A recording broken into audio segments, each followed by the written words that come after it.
태풍의 진로가 주변의 영향 때문에 결정된 거라면 이 학생은 자신의 진로를 찾지 못하는 이유가 뭘까요? 태풍과 비교하면 그것은 주변의 나에게 하나님께서 내 진로를 결정해 주시기, 내 진로를 찾게 해주기 위해서 주셨던 수많은 영향들을 무시했기 때문이 아닐까. 그렇죠? 사람은요, 독립적으로는 어느 뚝 떨어져 혼자 존재하는 법이 없습니다. 모든 사람들의 꿈은 그냥 어느 갑자기 그냥 생긴 게 없습니다. 다 누구한테 들었든지 어떤 경험을 했든지 어떤 사건이 있었든지 다 주변의 영향을 통해서 그 영향이 나에게 미친 영향을 내가 긍정적으로 수용할 때 그것이 나의 진로가 되는 거야. 요즘 아이들이 진로를 못 찾는다는 얘기는 다른 말로 하면 뭡니까 여러분? 주변에 내게 주신 영향들을 긍정적으로 수용하지 않고 있다는 거야. 비판적으로 비난하면서 다른 길을 걸어가면서 다른 생각을 하면서 나에게 준 많은 은혜들, 나에게 주는 많은 신호들, 이걸 긍정적으로 수용할 능력이 떨어졌기 때문에 다른 말로 하면 진로를 못 찾고 있는 것 아닐까. 그런 생각이 이 학생이 짧은 트위터 글을 보면서 제가 느꼈던 겁니다. 여러분 동의하십니까? 그러면 어떻게 하면 여러분 주변의 그런 신호들을 긍정적으로 수용하고 긍정적으로 받은 그런 능력이 생길까요? 여러 가지를 묵상해 보지만 남는 건 하나 같습니다. 그것은 감사하는 능력인 것 같아요.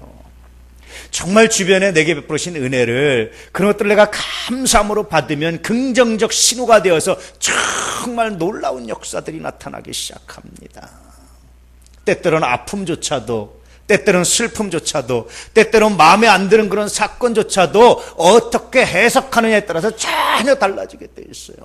부정적으로 해석해서 내어버리면 아무것도 쓸모가 없지만 긍정적으로 해석해서 수용하기 시작하면요 엄청난 역사와 엄청난 사건을 일으키게 되어 있습니다. 그래서 저는 요즘 아이들에게 진로를 찾아주는 것 이전에 먼저 선행되어야 될 것이 있다. 그것은 감사를 발견하게 하는 겁니다. 대한민국의 국민으로 태어난 것 감사하고, 이 시대를 살아가는 것 감사하고, 나에게 부모 형제가 있다는 사실이 감사하고, 오늘 나의 삶이 있다는 사실이 진실로 감사할 때 비로소 그런 것들의 영향을 긍정적으로 수용해서 자기의 진로를 발견하고 하나님 주시는 삶을 발견하고 새로운 은혜를 발견해 나갈 수 있지 않을까. 지난주도 말씀드렸지만 조선족 아이들이나 탈북자 아이들이나 감사가 있어요. 놀랍잖아요. 감사하고 나니까 아이들이 반드시 고백하는 말이 뭔지 아십니까? 연이어서 그래서 내가 이 일을 하기 원합니다. 내 삶을 내가 이 일로 헌신하기를 원합니다. 내 삶을 내가 이곳으로 내 삶을 드리기 원합니다. 어떤 애는 북한 선교하겠다고 그러고 어떤 아이 이렇게 하겠다고 그러고 다 달라요. 어떤 아이들은 자기들끼리 팀을 짰어요. 네가 북한 선교하면 내가 돈 오르면 난 사업에서 돈 오르 밀어줄게 뭐 이러면서 팀을 짜서 우리 이 일을 하자. 아이들이 그런 결정을 합니다. 우리 아이들한테 찾아볼 수 없는 거야. 그 원인은 하나였습니다. 감사합니다. 오늘 여러분 혹시 아이들만이 아니라 우리도 감사를 잃어버리고 있지는 않은지, 얼마나 우리가 누리는 평화가, 우리가 살아가는 이 삶이, 우리가 현재 누리는 이 모든 것들이 얼마나 큰 은혜인지를 잃어버리고 있는 건 아닌지, 그것으로 말미암아 굉장히 결과가 달라질 수 있어요. 오늘 우리가 다 함께 예배를 드리지만 예배의 결과는 달라질 수 있습니다. 어떤 사람의 예배는 하나님께서 받으시고 어떤 사람의 예배는 받지 않으시는 예배가 있을 수 있어요. 어떤 사람의 예배는 하나님께 연락되지만 어떤 사람의 예배는 연락되지 않는 예배도 있습니다. 아시다시피 창세기에 나오는 가인과 아벨, 아벨의 예배는 연락됐는데 가인의 예배는 연락되지 않았어요. 히브리서는 이것을 해석하기를 믿음의 유무라고 말했습니다. 아벨의 예배는 믿음이 있었고 가인의 예배는 믿음이 없었습니다라고 말하고 있어요. 이때 믿음이 뭡니까? 이때 믿음을 다른 말로 하면 감사예요. 감사로 제사 드리는 자, 감사와 제사를 분리시켜 보십시오. 만약에 감사는 있는데 제사가 없습니다. 반대로 감사는 없는데 제사를 드려 보십시오. 어떤 의미가 있겠습니까? 둘 다 하나님께 연락되지 못할 겁니다. 그래서 이 둘은 항상 같이 가는 거예요. 이때 믿음은 항상 감사로 제사 드리는 것으로 나타나는 것이 믿음의 결과고 믿음의 모습입니다. 그러면 믿음의 이 놀라운 능력은요, 우리에게 엄청난 결과를, 엄청난 은혜를 맛보게 하는 하나님의 능력이 되고 있다는 겁니다. 오늘 말씀은 그렇습니다. 감사로 제사 드리는 자, 하나님을 영화롭게 합니다. 그 행위를 옳게 하는 자, 내가 하나님의 구원을 보이리라.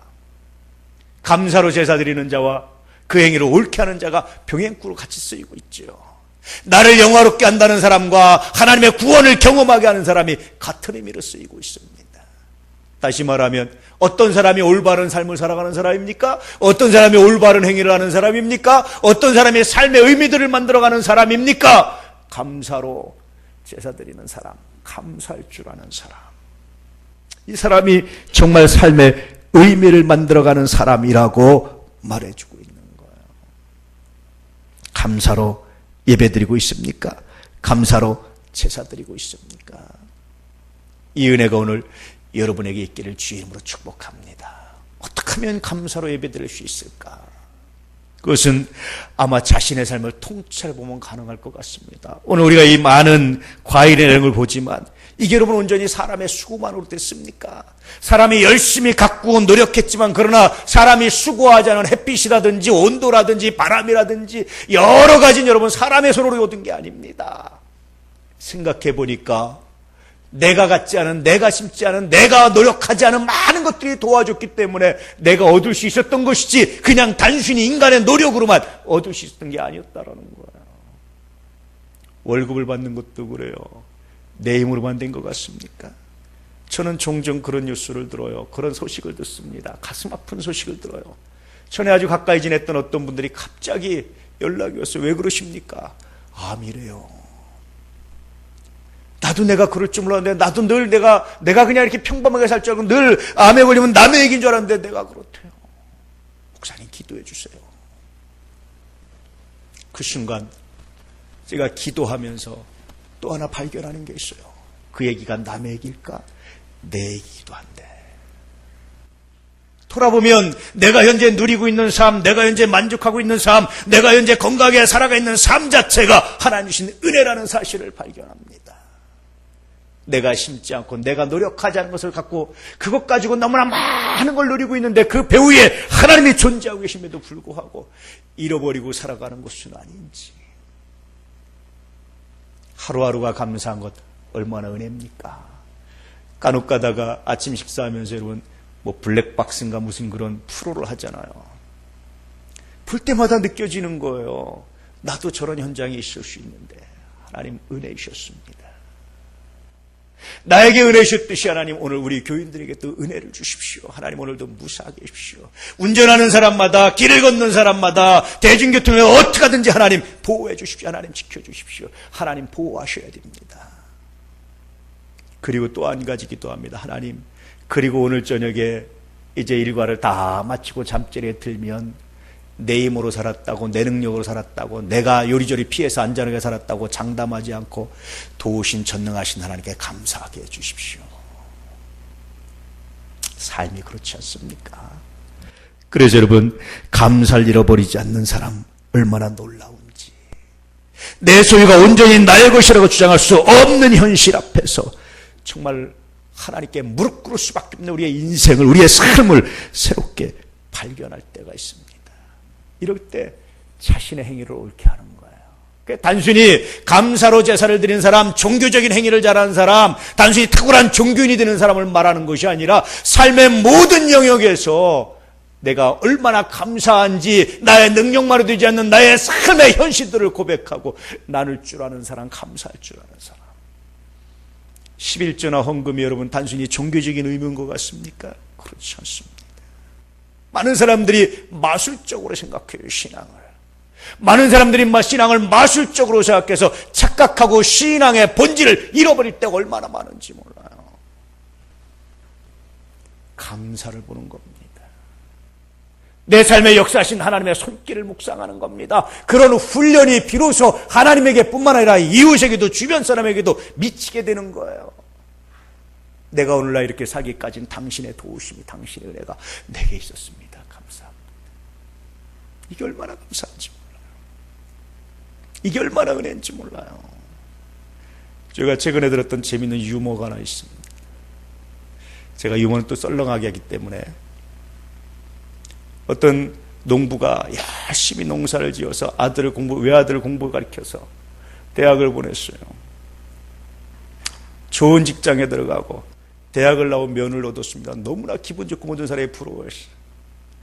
그런데 고부간의 갈등이 시작했어요. 시어머니 보기에 영 마음에 안 드는 거야. 며느리가 처음에는 아이고 그냥 좀 하시다 마시겠지 하는데 계속 끝나지 않는 거야. 며느리가 참다 못 참아가지고 나중에 한마디 했습니다. 어머니 대학도 안 나오셨는데 왜 그러세요? 내가 대학 나와서 이걸 잘 아는데. 이 어머니가 그냥 할 말이 없어가지고 입을 콕 다물었어요. 그다음부터 며느리가 보니까 어머니 딱 쥐약이 하나 대학 얘기만 하면 꼼짝 못 하시는 거예요. 그래서 어머니 대학 나오셨어요. 틈날 때마다 말하니까 너무 스트레스 받아가지고 자기 남편한테 일렀습니다. 영감, 며느리가 나한테 구박하네. 그랬더니 영감이 가만히 듣더니 며느리를 불렀습니다. 아가야, 너 참 수고 많다. 네 시어머니의 억지를 견뎌주고 너무나 수고 많다. 고맙다. 휴가를 주겠다. 친정에 가시면 쉬었다 오너라. 내가 부를 때까지. 기분 좋아서 갔는데 안 부르는 거예요. 그래서 아버님 왜 이제 저 충분히 쉬었는데 안 부르세요? 그랬더니 네 어머니가 대학 준비 중이다. 그리고 안 부르셨대잖아요. 왜 그렇습니까, 여러분? 내 삶이, 내가 주어진 것이, 내가 공부를 한 것이, 내가 이제까지 얻은 것이, 여러분, 내 남편의 삶이, 내 아내의 삶이 얼마나 많은 그 뒤에 수고와 땀이 있었는지를 잃어버렸기 때문에 생긴 하나의 에피소드 아닙니까? 현재 우리들은 그것을 잃어버리고 살아가는 것 아닌지 그런 슬픔에 빠질 때가 많습니다. 그래서 오늘 말씀을 다시 묵상해요. 감사로 제사 드리는 자가 나를 영화롭게 하나니. 하나님의 영광을 드리는 것이 큰 사건이나 위대한 일이라든지 세계적인 스타가 되는 것이 아니라 그저 감사로 하나님께서 예배드리면 하나님을 영화롭게 한답니다. 우리가 무슨 위대한 일을 하지 않아도 그것이 하나님의 기쁨이 된답니다. 뿐만 아니라 하나님 보시기에 그 어떤 사람보다도 그 사람이 바로 위대한 사람이랍니다. 옳은 행위를 하는 사람이랍니다. 그런 사람에게 하나님께서 하나님의 구원을, 기도의 응답하심을, 삶의 치유하심을 하나님 허락하신다고 말씀하고 있어요. 여러분, 그러므로 감사로 예배드리는 거룩한 역사가 있기를 주의 이름으로 축복합니다.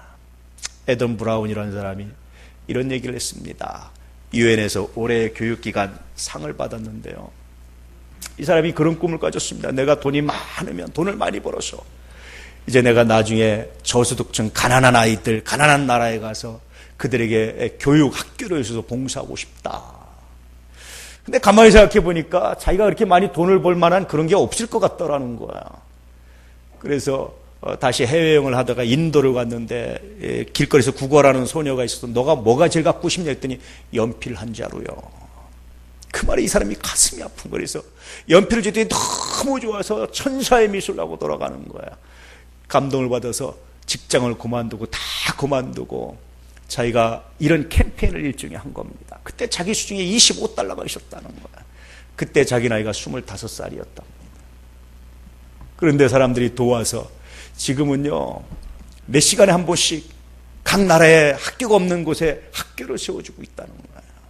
그래서 이 청년이 그런 말을 합니다. 작은 일은 머리로 결정하십시오. 사소한 일은, 그런데 큰 일은 가슴으로 결정하십시오. 너무나 멋진 말이지 않습니까? 왜 그래요? 큰 일은요, 내 계산으로 벗어나는 일입니다. 내 상식을 벗어나는 일입니다. 내가 도저히 상상할 수 없는 일입니다. 이거 머리로 계산하면 안 된다는 거예요. 그런 일은 뜨거운 가슴이 시키는 대로 하십시오. 그런데 이 청년에게 제가 충고하고 싶은 말이 하나 있습니다. 그런데 그 가슴으로 결정한 일을 계속하려면, 지속적으로 하려면 감사하십시오. 여러분, 감사하는 사람에게 지속적인 역사가 나오고 내가 결정한 일들이 확대 재생산되는 굉장히 놀라운 역사가 나타납니다. 그래서 내 삶을 돌아오면 베푸신 은혜가 생각나는데 그 은혜로 내가 감사함으로 하나님께 예배드리고 감사함으로 나눌 때마다 하나님 놀라운 역사를 주시는데요. 내가 결정한 것보다, 내가 행한 것보다 비교할 수 없는 놀라운 복이 확대 재생산돼서 나타나기 시작합니다. 그것이 일종의 자격이에요. 하나님을 영화롭게 하는 자격을 누가 가졌느냐? 감사로 예배드린 자가 가졌습니다. 하나님의 구원을 목도하는 자격을 누가 가졌느냐? 감사로 예배드린 자가 하나님의 구원을 목도하는 자격을 가졌습니다. 자격이라는 말이요, 한자로 보니까 무슨 자자인지 아시죠? 재물자자입니다. 격은 바로잡을 격이에요. 다시 말하면 재물을 바로 다스릴 줄 아는 사람이 자격이 있다는 거예요. 재물을 다스릴 줄 아는 사람이 비로소 어떤 일을 맡을 만한 권한이 있다는 겁니다. 오늘 말씀에 의하면 재물을 제대로 다스릴 줄 아는 사람이 하나님을 영화롭게 하고 하나님께 예배드리고 하나님을 찬양할 수 있는 이런 자격이 주어진다는 거예요. 여러분 올바로 사용하고 계십니까? 없다는 생각에 사로잡혀 있진 않습니까? 혹은 낭비에 사로잡혀 있진 않습니까?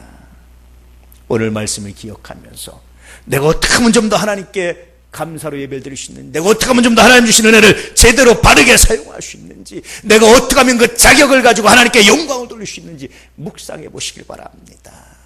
그래서 오늘 말씀의 메시지는요, 감사하는 자 하나님 자격을 주신다는 거예요. 하나님을 영화롭게 하시는 자격을 주십니다. 하나님의 구원을 목도할 수 있는 자격을 주십니다. 하나님의 구원을 만나고 경험할 수 있는 자격을 주십니다. 하나님께 감사하는 자, 이런 자격을 놓습니다.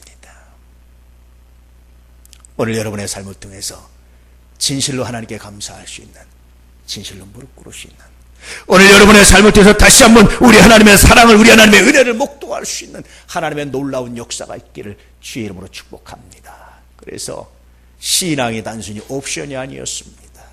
하나님께 말씀하는 것이 단순히 종교적인 행위가 아니었습니다. 하나님 말씀에 순종하는 것이 내 삶의 성장이었습니다. 내 인격의 성장이었습니다. 하는 많은 사람들의 신앙의 고백을 여러분도 간직하기를 주의 이름으로 축복합니다.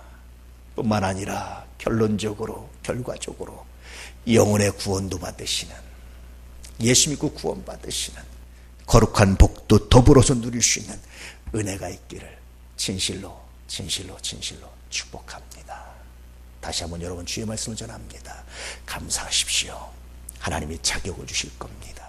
감사하십시오. 여러분 하나님께 영광 돌 수 있는 자격, 하나님을 영화롭게 할 수 있는 자격, 하나님의 구원을 목도할 수 있는 자격을 하나님이 허락하실 겁니다.